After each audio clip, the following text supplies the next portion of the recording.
राज्यातील अनेक घटनांमध्ये राज्य सरकारने एसआयटी नेमल्याने घटनांवर पडदा टाकला। रोहित पवारांचा आरोप, तर बेदाग अधिकाऱ्यांची नेमणूक केल्यावरच न्याय मिळणार असल्याचं रोहित पवारांचं वक्तव्य। सुधीर मुनगंटीवारांच्या पक्षाने मोठी जबाबदारी देण्याचा विचार केला असेल, मुनगंटीवारांच्या नाराजीवर रावसाहेब दानवेंचं वक्तव्य। एक देश एक निवडणूक विधेयकामुळे संघ राज्यावर हल्ला, ठाकरेंच्या शिवसेनेचे खासदार अनिल देसाईंचं वक्तव्य। तर या विधेयकामुळे राज्याचं अस्तित्वही कमी होणार असल्याचं विधान। परभणीतील घटना निंदाजनक, विरोधी पक्ष शांत झालेली परभणी पेटवण्याचा प्रयत्न करतात, भाजपचे नेते सुरेश भुमरेंचं वक्तव्य। वन नेशन वन इलेक्शन विधेयकाला सुप्रिया सुळेंचा विरोध, विधेयकातून सत्तेचं केंद्रीकरण करण्याचा प्रयत्न, सुळेंचा गंभीर आरोप। फडणवीसांच्या मंत्रिमंडळामध्ये स्थान न मिळाल्यानं रवी राणा नाराज, अधिवेशनामध्ये सहभागी होण्याऐवजी रवी राणा यांच्याकडनं अमरावतीमध्ये गोमातेची सेवा। येवल्यात माजी मंत्री छगन भुजबळ यांच्या समर्थकांमध्ये तीव्र संताप, भुजबळांच्या संपर्क कार्यालयाजवळ भुजबळ समर्थकांची गर्दी, छगन भुजबळांना मंत्रिपद देण्याची समर्थकांची मागणी।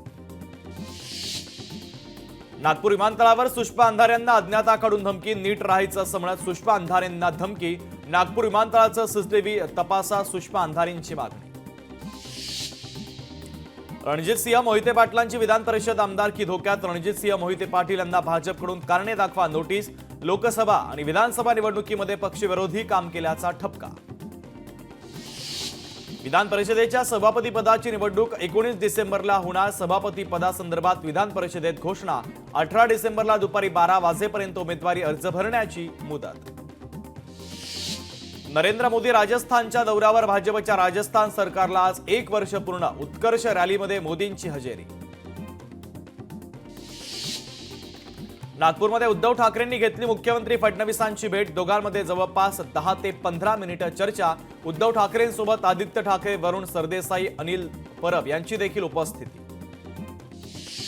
सुधीर मुनगंटीवारांचे समर्थक नागपुरात दाखल, मंत्रिमंडळामध्ये मुनगंटीवारांना स्थान न मिळाल्यानं समर्थकांमध्ये नाराजी, मुनगंटीवारांना मंत्रिपद देण्याची समर्थकांची मागणी। बीडच्या मस्ताजोग गावात आमदार रोहित पवारांनी सरपंच संतोष देशमुखांच्या कुटुंबियांची घेतली भेट, दोषींवर कठोर कारवाई करण्याची रोहित पवारांची सरकारकडे मागणी। मंत्रिपद न मिळाल्यानं नाराज असलेल्या आमदारांची उदय सामंतांनी घेतली भेट, नाराज आमदारांची नावं सांगणार नसल्याचं सामंतांचं वक्तव्य। छगन भुजबळांबाबत वाईट वाटतंय, नाराज लोकांना आता आमची भूमिका योग्य वाटते, ठाकरेंनी भुजबळांना डिवचलं।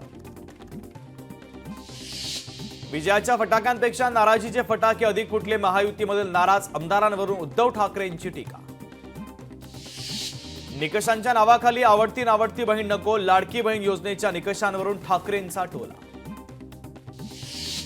मी जेव्हा राज्यसभा लोकसभा मागितली तेव्हा दिली नाही, आता पुन्हा राज्यसभेसाठी विचारणा, मी काय तुमच्या हातातलं खेळणं आहे का, भुजबळांचा केंद्रासह राज्य सरकारवर निशाणा। येवल्यात छगन भुजबळांच्या संपर्क कार्यालयाबाहेर बॅनर, भुजबळांना मंत्रिपदापासून दूर का ठेवलं, दादा उत्तर द्या अशा आशयाचे झळकले बॅनर। 25 जानेवारीपासून अंतरवालीमध्ये आमरण उपोषण, मनोज जरांगे पाटलांची पत्रकार परिषदेत मोठी घोषणा। स्थानिक स्वराज्य संस्थांच्या निवडणुका वर्षभरात होण्याची शक्यता, निवडणूक आयोगाच्या सचिवांना मुदतवाढ, 2 वर्ष रखडलेल्या निवडणुका वर्षभरात होण्याची चिंता। कोल्हापुरातून महाराष्ट्र एकीकरण समितीचे 40 जणांचे शिष्टमंडळ नागपुरात, आज नागपूरमध्ये मुख्यमंत्री आणि उपमुख्यमंत्र्यांची भेट घेणार, बेळगाव सीमाप्रश्नी भूमिका घेण्याची विनंती करणार। परभणी येथील घटनेच्या निषेधार्थ पैठण तालुक्यातील मुरमा फाटा येथे रस्ता रोको आंदोलन, यावेळेस मोठ्या संख्येने समाज बांधव उपस्थित। लोकशाही मराठी ऐका, पहा, जागरूक रहा।